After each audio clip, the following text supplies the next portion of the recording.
उठुछि काशतंडी शरत ऋतुर आगमन रे काशतंडी फुलर महक रूपा वर्णर एही काशतंडी बौद्ध जिलार नदी नाल बिल गुड़िकरे देखिबाकु मिलुछि। प्रकृतिर एहिपरि सौंदर्य को देखि कवि और भावुक होउछंती आनमना।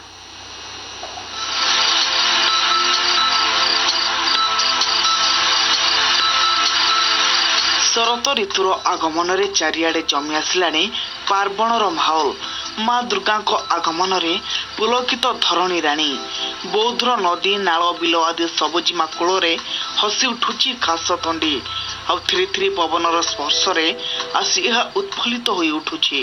मने होउची माँ को आगमनर संकेत देउची एही काशतंडी आ माँ को पूजारे निजको उत्सर्ग करने सजे होई रहिची। गाँर शिशु माने फूल सह खेली भरपूर मजा नेउछंती। चाष जमी हो कि गाँ मुंड पोखरी ढीह सबुठी काशतंडीर पसरा।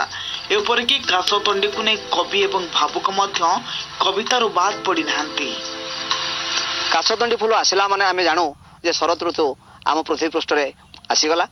तेणु काशतंडी फूल को लेकिन अनेक कवि अनेक चित्रकर अनेक कविता अनेक शिल्पी अनेक शिल्प मध्य सृष्टि करिसंती। तेणु काशतंडी फूल मनीष मनरे एक अपूर्व उन्मादना सृष्टि करे। एबे प्रकृति राणी जमती सुंदर दिशुची अपरूप सौंदर्य भरा प्रकृति पृष्ठ धरणी पृष्ठ मने हुए समस्ते जमती भावुक पालटि जाइछंती। कविर निर्झर कविर कलम भितर झरी आसी निर्झरणी अनेक कविता अनेक समय साधारण मनीषटे ए दृश्य को देखी प्रकृतिर काशतंडी फूलर फुआरा को देखी कवि हो जाउछि मने मने भावुक हो जाउछि।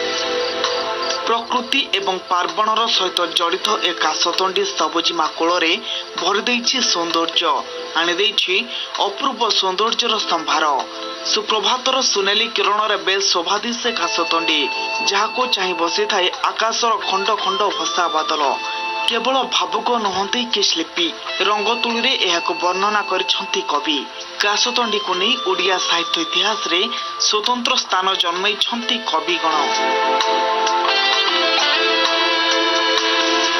थापिछि पार्वणर ऋतु महकुची माटी लहड़ी भांगुची काशतंडी आजी शरतर नीरवतारे लहड़ी भांगुची काशतंडी आजी स्वागत करुची जगत जननी माटी पूजा हेबो एठी स्वागत करुची जगत जननी को माटी पूजा हेबो एठी माटीर महकरे बासी जाउची इलाका एठी काशतंडी हसुची मार पार्वणर ऋतु को नहीं आज स्वागत करुची काशतंडी एठी। शरतर आगमन रे काशतंडी को निज कलरे सत्य जमिति खिली खिली होई उठुची धरित्री राणी लागुची पार्वण आसी जाइछि। नदी नाल बिलबाड़ी सबुठी धड़ा चिक चिक करुथिबा एही काशतंडी मां को स्वागत करुछि।